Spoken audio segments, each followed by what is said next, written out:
warahmatullahi wabarakatuh. Perkenalkan, nama saya Alfarizki Ramadan dari Prodi Administrasi Perkantoran Digital Kelas A dengan NIM 171242206. Di sini saya akan berkampanye atau menyampaikan visi misi saya jika saya menjadi seorang presiden. Happy watching. Mas calon presiden itu ya? Iya. Tolong jelasin 3 programnya dong, Mas. Oh, 3 programnya. Nanti saya jelasin ya. Oke, jadi program pertama itu ada program pendidikan. Jika saya terpilih menjadi Presiden Indonesia, saya akan mewujudkan manusia yang sehat, cerdas, produktif, berakhlak, serta berbudaya. Lalu, di program pendidikan itu sendiri memiliki beberapa poin. Poin yang pertama itu akses pendidikan berkeadilan. Pertama, akses pendidikan berkeadilan bagi semua golongan tanpa terkecuali. Kedua, laboratorium sains, bengkel kerja, dan perpustakaan harus dibangun di semua sekolah yang membutuhkan. Yang ketiga itu memfasilitasi program kejar paket A, kejar paket B, kejar paket C, dan homeschooling untuk memperluas akses pendidikan di Indonesia. Dan yang terakhir itu memperluas akses untuk anak berkebutuhan khusus. Lalu di poin kedua itu kualitas dan kesejahteraan guru beserta tenaga kependidikan. Pertama, meningkatkan secara signifikan kesejahteraan guru dan tenaga kependidikan dikaitkan dengan kinerja. Lalu yang kedua itu meningkatkan kualitas guru dan tenaga kependidikan melalui berbagai program pelatihan dan beasiswa pendidikan lanjutan baik di dalam maupun di luar negeri. Dan yang terakhir itu mengangkat tenaga kependidikan honorer secara meritokratis dengan mempertimbangkan kebutuhan. Dan di poin ketiga itu keterjangkauan biaya pendidikan tinggi.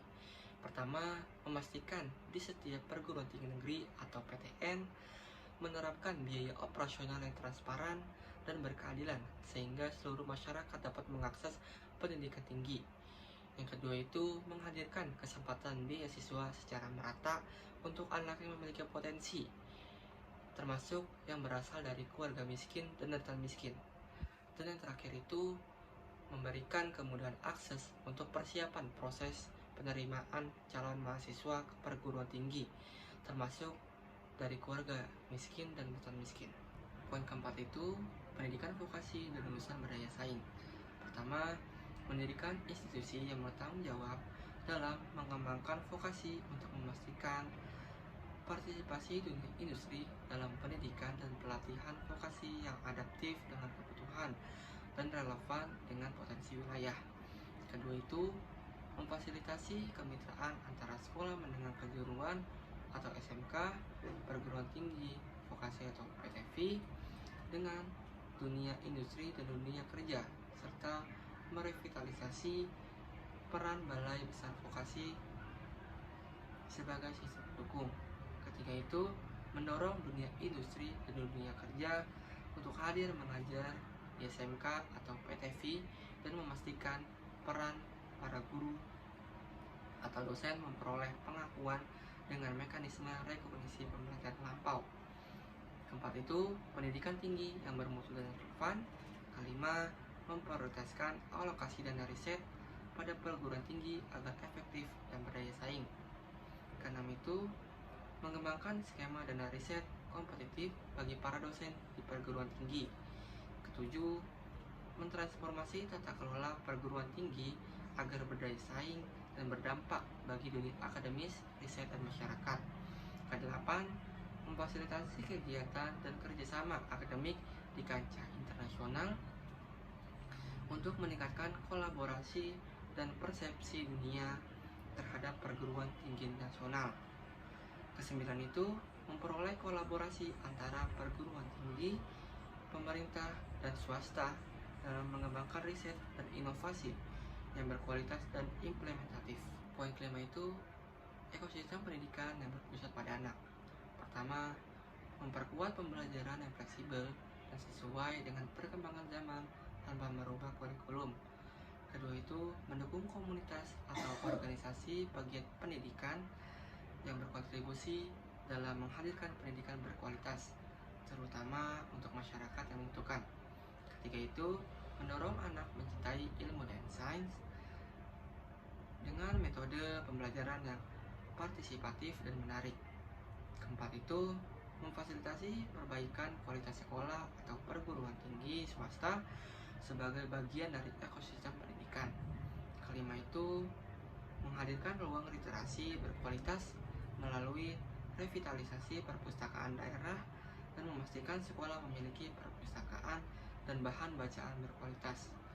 Dan yang keenam ini, menanamkan sikap anti narkoba melalui cara-cara yang inovatif dan kreatif. Poin keenam, pendidikan tinggi yang bermutu dan relevan. Pertama, memprioritaskan alokasi dan riset pada perguruan tinggi yang efektif dan berdaya guna. Kedua, mengembangkan skema dana riset kompetitif bagi para dosen di perguruan tinggi. Ketiga itu, mentransformasi tata kelola perguruan tinggi agar berdaya saing dan berdampak bagi dunia akademis, riset, dan masyarakat. Keempat itu, memfasilitasi kegiatan dan kerjasama akademik di kancah internasional untuk meningkatkan kolaborasi dan persepsi dunia terhadap perguruan tinggi nasional. Dan yang terakhir itu, memperkuat kolaborasi antara perguruan tinggi, pemerintah, dan swasta dalam mengembangkan riset dan inovasi yang berkualitas dan implementatif. Lalu di bidang kesehatan, selain saya ingin mewujudkan manusia Indonesia yang sehat, cerdas, produktif, berakhlak, dan berbudaya, saya juga akan memperbaiki fasilitas kesehatan, yakni puskesmas hingga rumah sakit kelas A di setiap daerah. Yang pertama itu, memberikan jaminan kesehatan nasional atau JKN yang andal dan dapat dipercaya. Yang kedua itu, menekan angka kematian ibu dan bayi dengan penguatan posyandu dan puskesmas, ditambah pemenuhan gizi yang seimbang serta terjangkau untuk ibu hamil dan anak usia dari baru lahir sampai 8 tahun.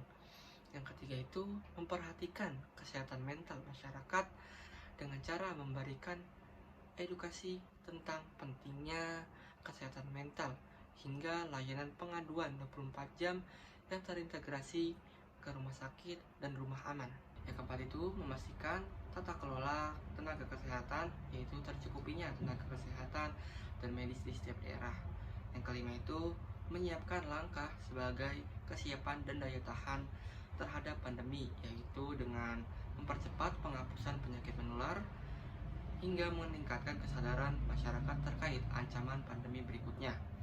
Yang keenam itu, memberikan layanan konsultasi keliling atau calling yang dilakukan oleh tenaga kesehatan berkeliling dari pintu ke pintu untuk memberikan pelayanan kesehatan. Yang ketujuh itu, memperkuat program gerakan masyarakat hidup sehat, meningkatkan pelayanan kesehatan yang berkualitas, dan memperbaiki tata kelola Badan Penyelenggara Jaminan Sosial atau BPJS. Yang kedelapan itu, memperbaiki kualitas air bersih dan meningkatkan program keluarga berencana atau KB. Yang kesembilan itu, memberikan insentif bagi kader kesehatan. Yang kesepuluh itu, menghadirkan tempat penitipan anak berbasis komunitas. Yang ke-11 itu, mengubah status program pendidikan dokter spesialis atau PPDS dari mahasiswa menjadi tenaga kesehatan.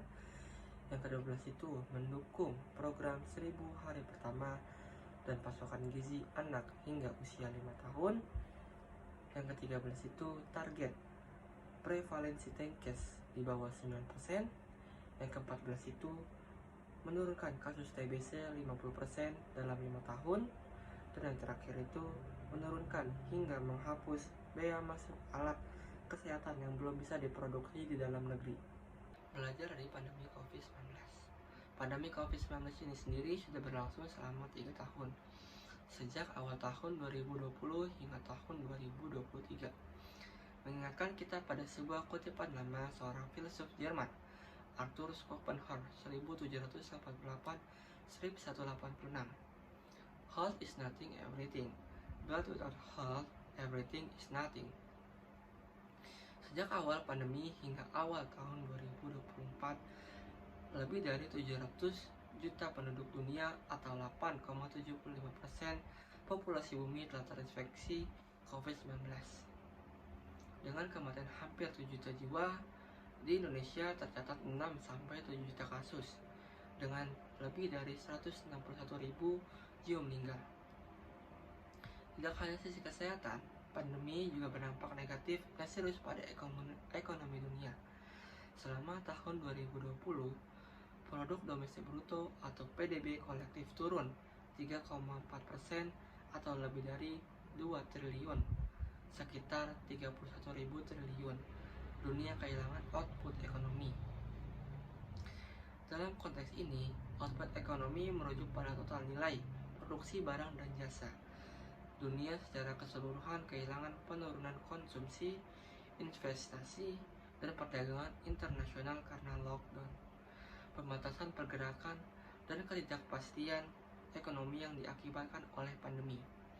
Hal tersebut bahkan menyebabkan pengangguran secara global naik 5,77% pada saat itu. Belajar dari pandemi tersebut, terlepas siapapun yang nantinya terpilih, mereka harus fokus pada 4 hal utama ini. Yang pertama itu, Presiden perlu memastikan bahwa seluruh kebijakan pemerintah pada berbagai level harus berbasis bukti ilmiah, berwawasan lingkungan, dibangun dengan prinsip kolaborasi, kesetaraan, dan transparan serta dikomunikasikan dengan baik. Yang kedua itu, pemerintah membangun kesadaran dan keterlibatan masyarakat terkait ancaman pandemi ke depan. Yang ketiga itu, pemerintah perlu membangun sistem kesehatan, perekonomian, dan infrastruktur yang lebih kuat dalam mendeteksi, memonitor, dan merespon potensi pandemi ke depan. Yang keempat itu, pemerintah perlu menggunakan teknologi dan inovasi dalam meningkatkan kesiagaan, khususnya pemanfaatan kemajuan ilmu, genetik, dan nanobioteknologi untuk pencegahan. Pengalaman pandemi ini sangat penting untuk menjadi bahan untuk merumuskan kebijakan kesehatan ke depan karena banyak ahli pandemi yang akan lebih sering bersuara. Di bidang kesejahteraan, saya akan meningkatkan dukungan pemerintah pusat dan daerah bagi pembangunan desa, termasuk melalui peningkatan alokasi dana desa. Di poin pertama, desa yang mandiri dan sejahtera. Pertama, meningkatkan dukungan pemerintah pusat dan daerah bagi pengembangan desa, termasuk melalui peningkatan secara signifikan alokasi dana desa yang pemanfaatannya disesuaikan dengan kebutuhan desa, dikelola oleh desa untuk peningkatan kemajuan ekonomi desa, kesejahteraan masyarakat desa, dan kemandirian pangan nasional. Kedua itu, meningkatkan kapasitas pemerintahan desa melalui pemberian akses terhadap pendidikan dan pelatihan yang berkualitas, termasuk beasiswa pendidikan lanjut. Dan yang ketiga itu, menjamin peran aktif masyarakat desa dalam perencanaan, pelaksanaan, serta monitoring dan evaluasi pembangunan lewat penguatan kelembagaan dan pelibatan komunitas daerah. Poin kedua, reforma agraria. Pertama, mempercepat penyelesaian konflik-konflik agraria serta tumpang tindih penguasaan lahan secara menyeluruh melalui pendekatan lintas sektor yang partisipatif dan berkeadilan.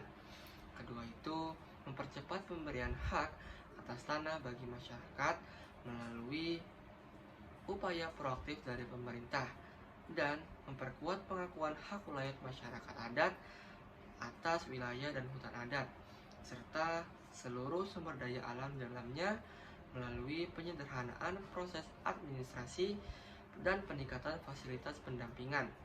Ketiga itu, melakukan penataan kelembagaan dalam rangka pelaksanaan reforma agraria yang lebih cepat dan terpadu. Keempat itu, memberikan akses masyarakat untuk pemanfaatan tanah, termasuk tanah milik instansi pemerintah, Pemda, BUMN, dan BUMD, untuk mendongkrak ekonomi rakyat melalui skema yang akuntabel dan partisipatif. Dan yang terakhir itu, mengembangkan rencana tata ruang yang berbasis bidang tanah untuk mewujudkan pembangunan yang berkelanjutan dengan pendekatan partisipatif dan hak asasi manusia. Nah, berikut tadi merupakan kampanye atau visi misi saya terkait dengan tema pendidikan, kesehatan, dan kesejahteraan. Kurang lebihnya mohon maaf. Wassalamualaikum warahmatullahi wabarakatuh.